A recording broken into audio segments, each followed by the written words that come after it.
Тәуба, бергеніне шүкір. Әжетай, далада керемет болып жатыр. Аспанға жарқылдаған салют атып, адамдар қуанышқа бөленіп жатыр. Жүріңіз көрейік. Жарығым, бұл қуаныш тәуелсіздікті мейрамына арналған керемет қой. Жақсылығымыз ұзағынан болсын. Әжетай, тәуелсіздік деген не? Тәуелсіздік деген ол сенің еркіндігін, бостандығын, бақытын балам. Біздің кезімізде мұндай еркіндік болған жоқ.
және қадірменді қонақтар, бүгінгі тәуелсіздігіміздің 30 жылдығына арналған желтоқсан алауы атты ашық тәрбие сабағымызға қош келдіңіздер.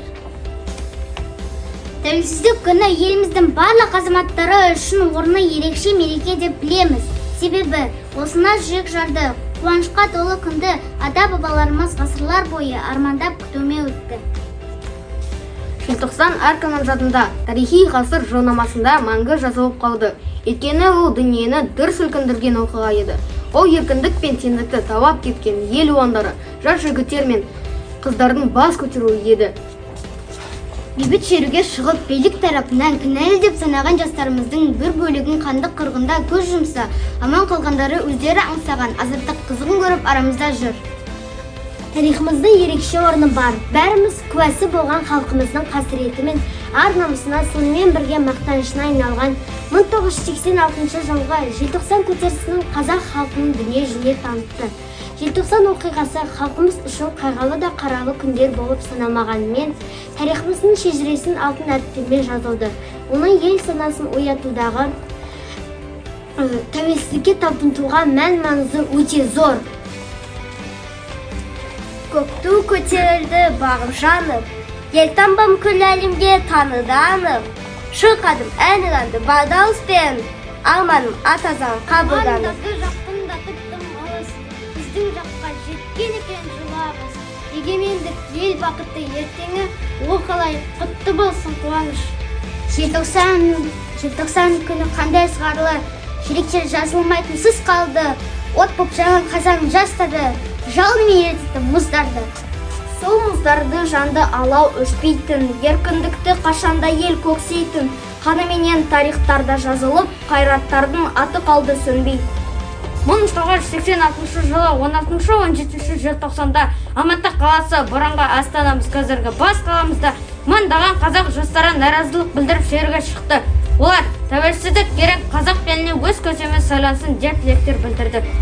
Сол кездегі Қазақстан Компартиясының орталық комитетінің 18 минутқа созылған Дінмұхамед Ахметұлы Қонаевтың орнына Кеңестер одағының коммунистік партиясын Разуловтың ұсынысы бойынша Геннадий Колбинді тағайындаған. Республика жұртшылығы бұл адаммен мүлдем бейтаныс болатын. Бұл сылтау ғана көп жылдар бойы ой санасына қордаланып жатып, шыдам шарқы таусылып барып бұрқ етіп шыққан арман көрінісі еді. Өз елінің тәуелсіздігін талап етіп шеруге шыққан жастарға бұзақылар, ұлтшылдар, нашақорлар деген кінәлар тағылды.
Кем байтақ көз етпейтін жерім менің, тауы орман жасыл жайлау көлім менің.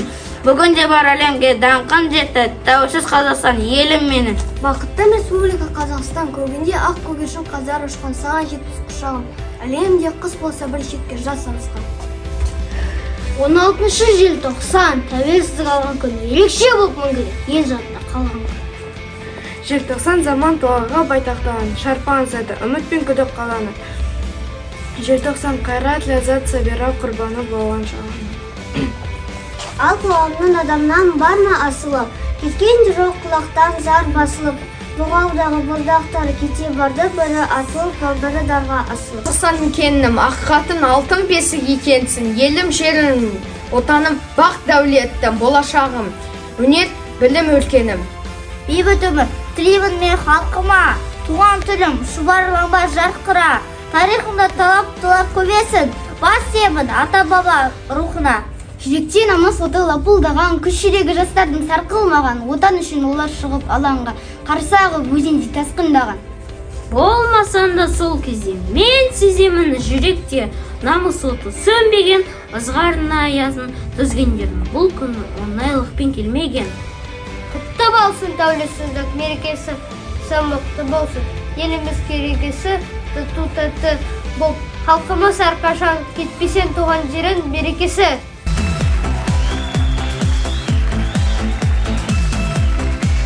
Шаттанып күлгенім, мақтанып жүргенім, егемен елімнің жеңісі. Ғаламды білгенім, жақсы өмір сүргенім, кең байтақ жерімнің жемісі. Қазағым ең басты байлығым, жасай бер асқақта айбыны. Тәуелсіз қазақтың қызымын, Әлия Мәншүктің ізімін. Көк туы жайнаған, бұлбұлы сайраған, туған ел бітпесін қызығың.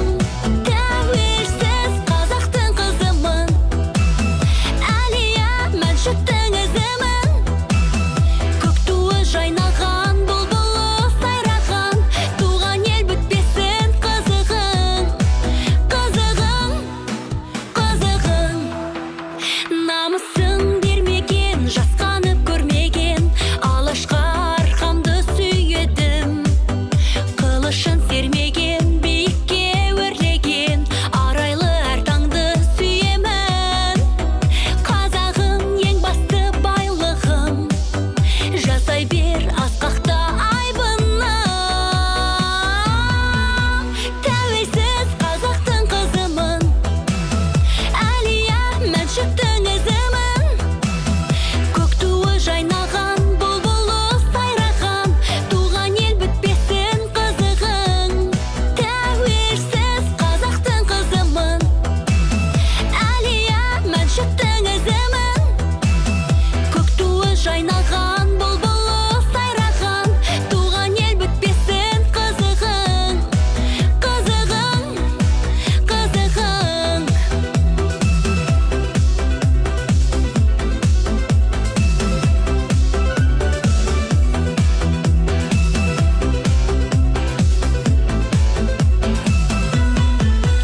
Тәуелсіз қазақтың қызымын, Әлия Мәншүктің ізімін.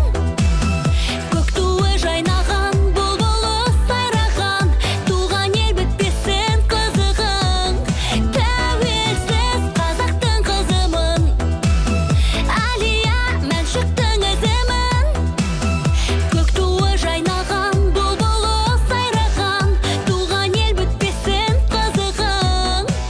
Қызығың, қызығың. Төле би жас кезінде талай жасы үлкен абыз билердің алдынан өтіп атасын алады. Төле бала әуелі әкесіне барыпты. Жасы 100-ге тақап отырған әкесі ел бірлігі жөнінде әңгіме айтып отырды. Әке, қалай еткенде бірлік болады, оның күші Онда қандай? әкесі әуелі жауап айтпас бұрын бір бума солқылдақ шыбық алдырады. Балам, мынаны сындырып көрші.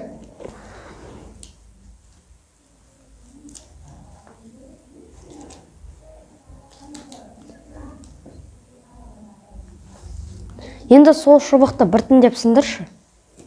Төле ортасынан буылған шыбықты біртіндеп пырт-пырт деп оп-оңай сындыра береді.